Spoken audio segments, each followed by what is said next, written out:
Welcome back to week 3 of cellular mechanisms in brain function.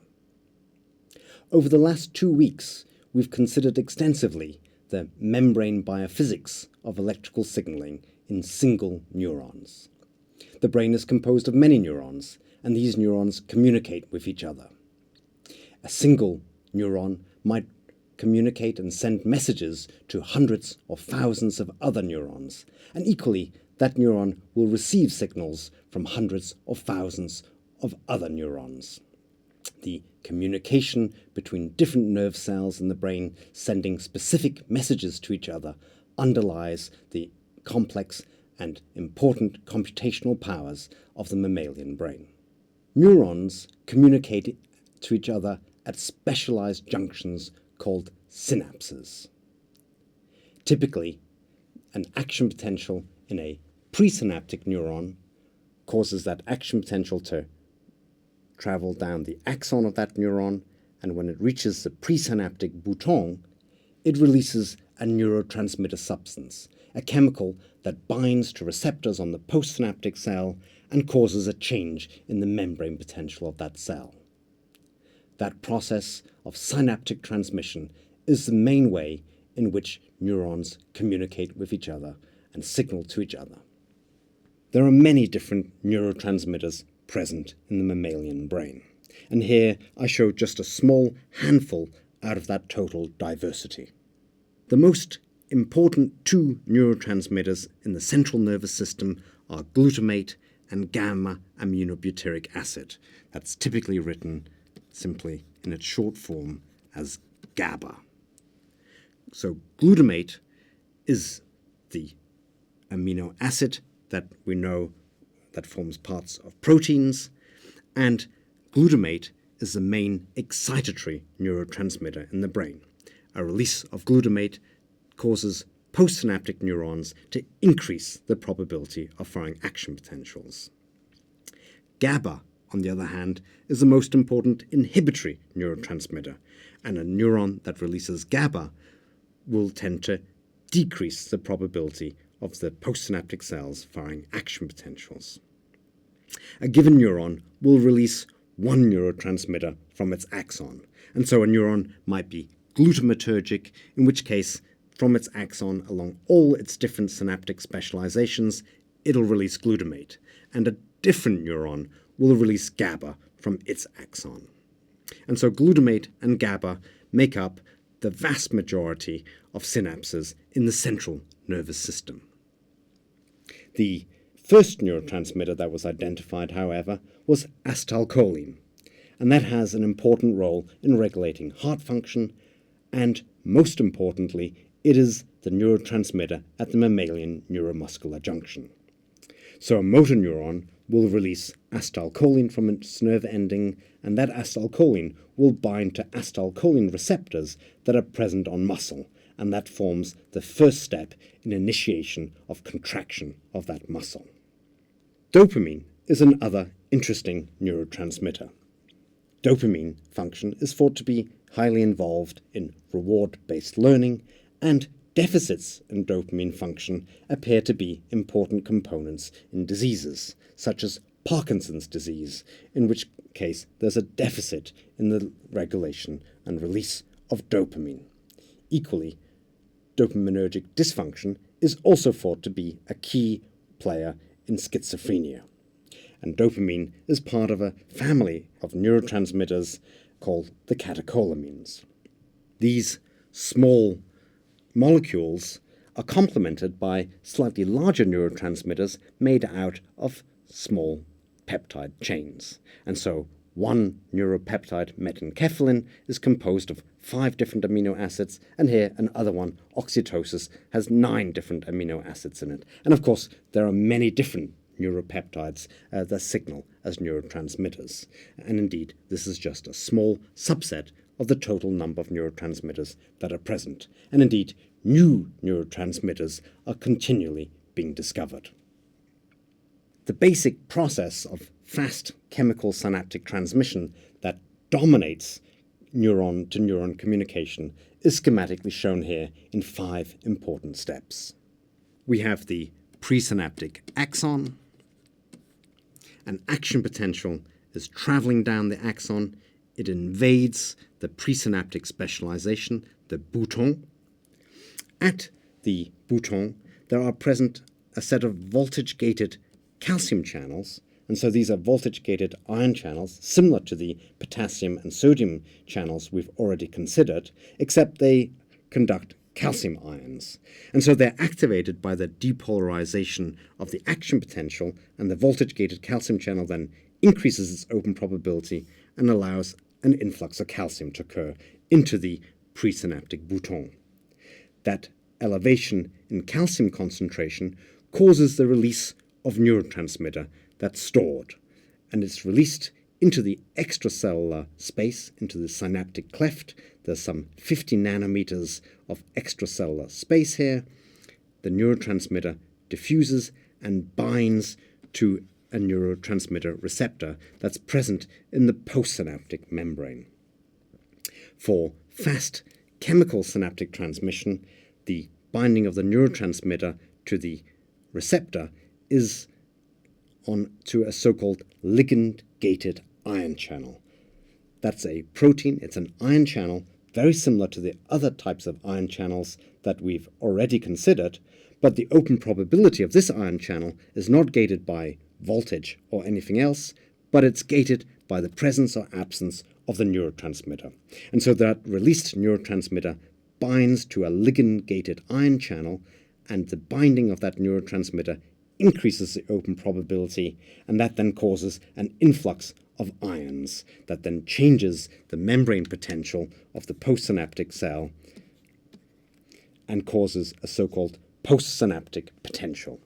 The synapses are typically on dendrites that are far from the somatic area of the neuron, and so there's a dendrite that connects the synapse, and the flow of current from the postsynaptic potential and the postsynaptic currents then needs to across the cable properties of the dendrites before it reaches the soma and the axon initial segment.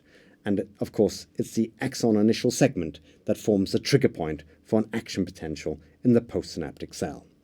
And so a typical postsynaptic cell will have many hundreds or thousands of synapses. Some of them will be excitatory synapses, some of them will be inhibitory synapses, and the potentials here will be summated at the level of the axon initial segment, and that will then be the place where the postsynaptic neuron decides on whether it should fire an action potential in turn.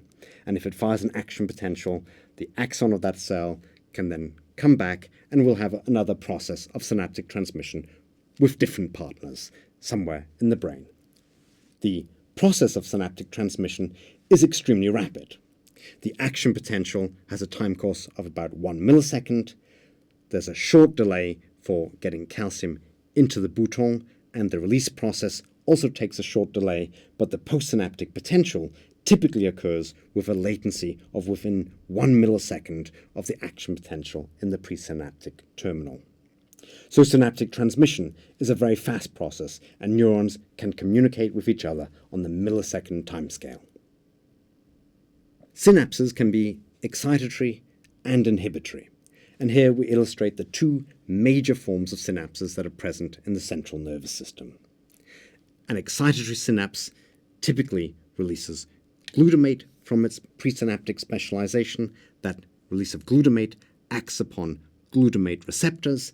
These are so-called ionotropic glutamate receptors, that is, that they're ligand-gated ion channels activated by the presence of glutamate, and the glutamate receptor is permeable to both sodium and potassium, and is a little bit more permeable to sodium. The reversal potential of these ionotropic glutamate receptors is somewhere around 0 millivolts. 0 millivolts is depolarized relative to action potential threshold, and so the excitatory postsynaptic potentials, the EPSPs that are made in the postsynaptic neuron, tend to depolarize the cell beyond action potential threshold and tend to increase action potential firing in the postsynaptic neuron. And that's why glutamate is an excitatory neurotransmitter. The major inhibitory neurotransmitter is GABA, and release of GABA from the presynaptic terminal binds to ionotropic GABA receptors, GABA A receptors. They turn out to be conductors of chloride. And chloride, as we know, is present at low concentrations intracellularly, at high concentrations extracellularly, and so chloride wants to enter a cell, carrying negative charge with it, causing hyperpolarization of the membrane, and that then causes inhibitory postsynaptic potentials, IPSPs, that take the neuronal membrane potential more negative than action potential threshold, and thus causing a reduction in action potential output. So we have excitatory and inhibitory types of neurotransmission. The structure of synapses can be observed at high resolution using electron microscopy. Synapses turn out to be small, typically smaller than 1 micron. On this scale bar here, we have a 500 nanometer distance, and this synapse here, shown in the left, has a size of about 200 nanometers, and this synapse here is larger. It has a size of about 500 nanometers, and they're entirely typical synapses found in the central nervous system. You will see the two compartments that we've already discussed. There's the presynaptic membrane, and there's the postsynaptic membrane here. The distance between the presynaptic and postsynaptic membrane is very short. It's on the order of 50 nanometers, and you can also see that it's rich in this dark stuff here, electron-dense material, proteins that link the pre- and postsynaptic specializations and hold them tightly opposed to each other. Also obvious are these so-called round synaptic vesicles.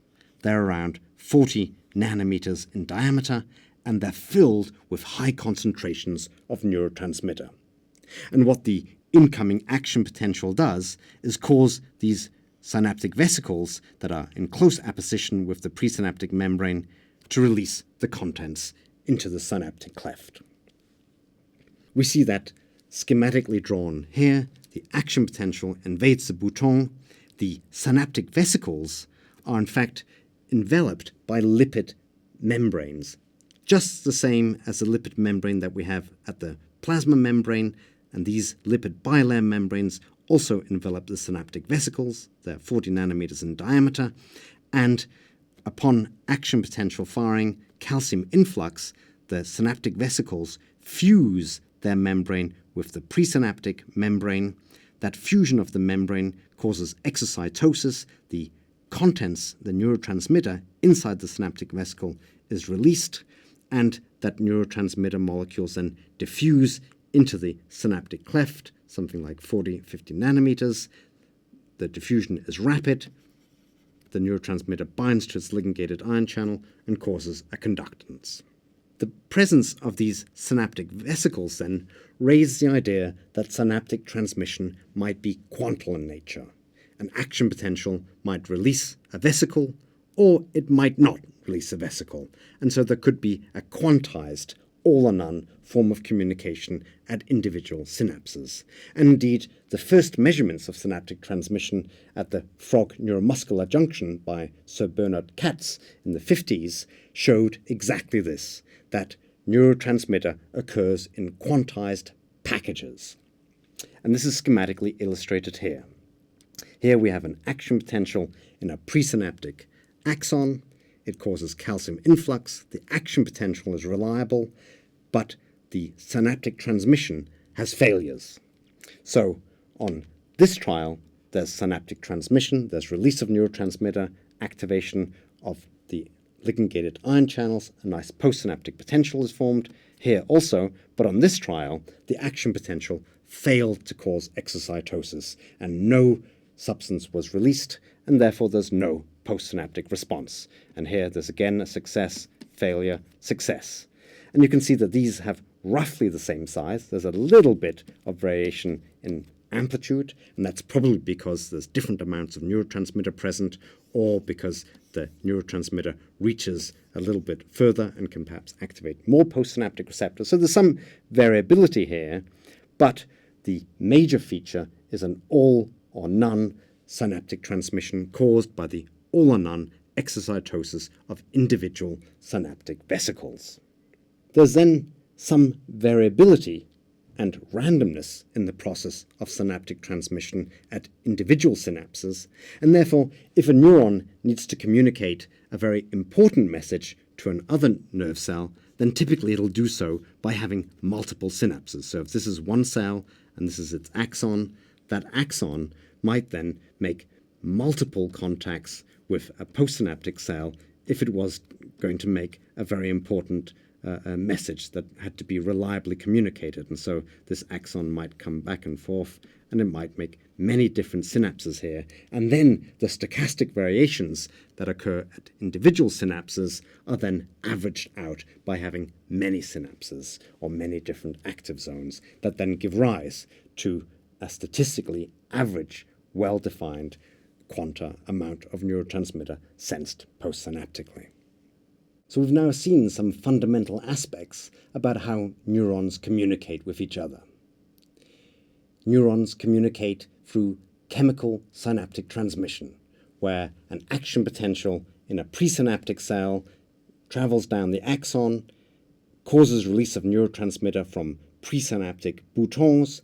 They then act at postsynaptic ligand-gated ion channels that cause postsynaptic potentials. There are many synapses down a single axon, and one neuron releases the same neurotransmitter onto many different postsynaptic target cells. Equally, an individual neuron receives synaptic inputs distributed across its dendritic arborization from many other neurons. Those synaptic inputs can be excitatory and inhibitory, and what the postsynaptic cell needs to do is to summate the excitatory and inhibitory conductances and see whether it too should fire an action potential. And that final integration occurs at the axon initial segment, close to the somatic location of the cell. And so the way that neurons communicate with each other then is through large networks of synapses passing messages from one cell to another, integrating those specific messages and seeing whether the resulting computation is sufficient to drive an action potential in the postsynaptic neuron. And all of this communication takes place at the millisecond timescale, allowing rapid computations to take place in the mammalian brain. Now, although chemical synapses are the most important signals in the mammalian brain, they're not the only ones. And in the next 3 slides, we'll show 3 variations on the theme of neuron-to-neuron communication. The first aspect is that not all synapses and not all communication between neurons occurs through chemical messages. There are in fact also electrical synapses that are present in the mammalian nervous system. And so one neuron may have axon and dendrite that looks like this, and another cell may have axon and dendrite that overlap, and perhaps in one location they come into close contact with each other and they might form an electrical synapse. Electrical synapses are rare in the mature mammalian brain, but during early development, many cells are in fact electrically coupled. If we then take cell 1 and inject some current into it while we're making a recording of the membrane potential of the cell through a glass electrode, so we can inject current into cell 1. That'll then cause depolarization of that cell and its membrane potential. And if these cells are electrically coupled to each other, then in cell 2 we would then also get a depolarization. The size of that depolarization here in cell 2 would be much smaller than the depolarization present in cell 1. There's quite a lot of resistance at the gap junction coupling between these two cells. And so the scale here, if this, say, is 10 millivolts, then the postsynaptic cell might depolarize by 1 or 0.1 millivolts. So there's a big change, a drop in potential across electrical synapses. The electrical synapses are formed by specialized junctions, so-called gap junctions, where if this is the membrane of cell 1 and we have membrane of cell 2, sitting close by it, these could be axons or dendrites, then the way that they communicate is through special proteins that are sitting here in the plasma membrane. They're present on both sides of the so-called electrical synapse, and they then create gap junctions where current can flow directly between one cell and another. Another important feature of synaptic transmission is that there is a diffusive component where a presynaptic bouton that's filled with neurotransmitters, of course, releases those vesicles onto the postsynaptic specialized structure and activates ion channel, ligand-gated ion channels to cause postsynaptic potentials, as we've already discussed.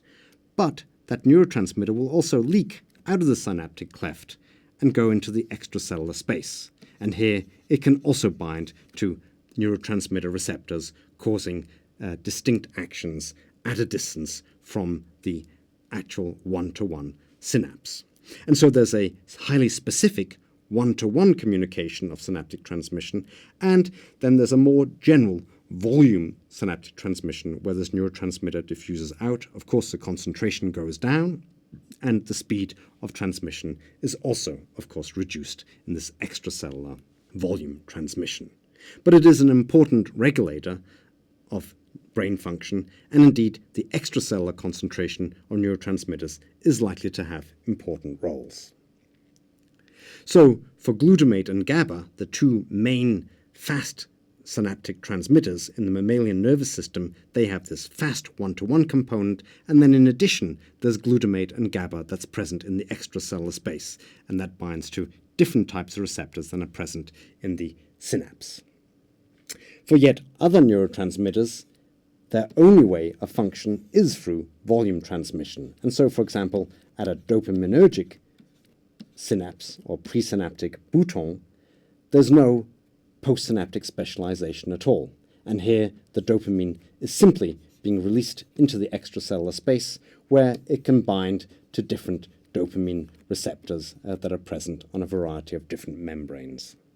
And so there are different forms of synaptic transmission: fast point-to-point chemical synaptic transmission driving the opening of ligand-gated ion channels, and a more diffuse volume transmission that typically operates through other slower biochemical signaling cascades. As a final point, I would like to make a note that synaptic transmission, although largely unidirectional, that is from the presynaptic bouton onto the postsynaptic membrane, and so there's a one direction, the normal direction from action potential to postsynaptic potential, is by far the most important form of neurotransmission and synaptic transmission. But there is also a retrograde signaling that has been discovered over the last decades, and that's likely to form an important regulatory role. And so dendrites and postsynaptic compartments can release neurotransmitters such as the endocannabinoids and other transmitters as nitric oxide. And so it seems that the synapse is actually bidirectional communication, where the main direction is from the bouton releasing synaptic vesicles, neurotransmitter, onto ligand-gated ion channels causing postsynaptic potentials, but retrograde signals are also important, and they act on other receptors and regulate the forward direction of synaptic transmission. In still other more specialized systems, for example, in part of the olfactory bulb, there's actually the situation where two different dendrites, dendrite 1 and dendrite 2, can communicate directly with each other through synaptic transmission. And so some dendrites actually have synaptic vesicles that can be released, act upon neurotransmitter receptors in the postsynaptic dendrite. That in turn causes calcium increases, and here again synaptic vesicles clustered here can then be released and act as a retrograde signal back onto the same dendrite. And so dendritic release is also possible. And so there's a number of different ways in which synaptic transmission differs from its standard form. But These are specializations, and the most important thing is a standard unidirectional synaptic transmission from presynaptic to postsynaptic neuron. And so in this lesson, we've seen interesting aspects of synaptic transmission, how two neurons talk to each other. Typically, in chemical fast synaptic transmission, the action potential invades the presynaptic bouton, causes an increase in the calcium concentration, and that rise in calcium concentration causes the excitatosis of synaptic vesicles, small lipid-bound vesicles that contain high concentrations of neurotransmitter. They're released into the synaptic cleft, and they then bind rapidly onto ionotropic ligand-gated receptors that form ion channels that increase their open probability in response to the neurotransmitter, causing, in turn, a change in the postsynaptic membrane potential. We then have excitatory postsynaptic potentials that tend to increase the firing of the postsynaptic cell, and inhibitory postsynaptic potentials that tend to hyperpolarize the postsynaptic cell and reduce action potential firing. Neurons receive excitatory and inhibitory synapses all across their dendrites, and they need to integrate that and decide whether to fire an action potential themselves.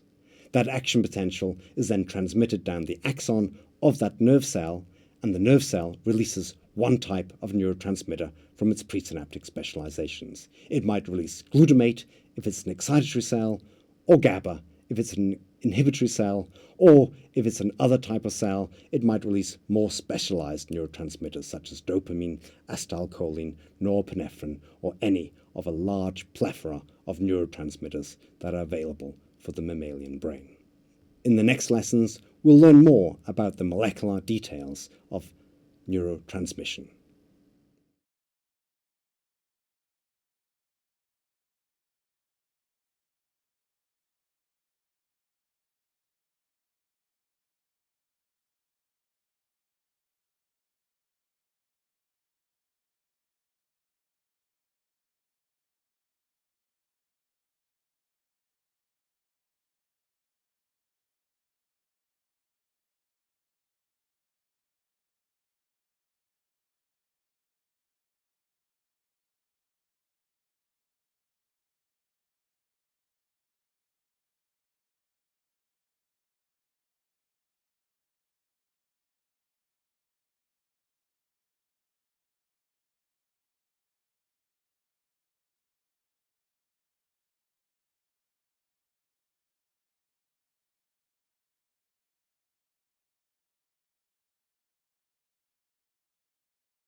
Smaller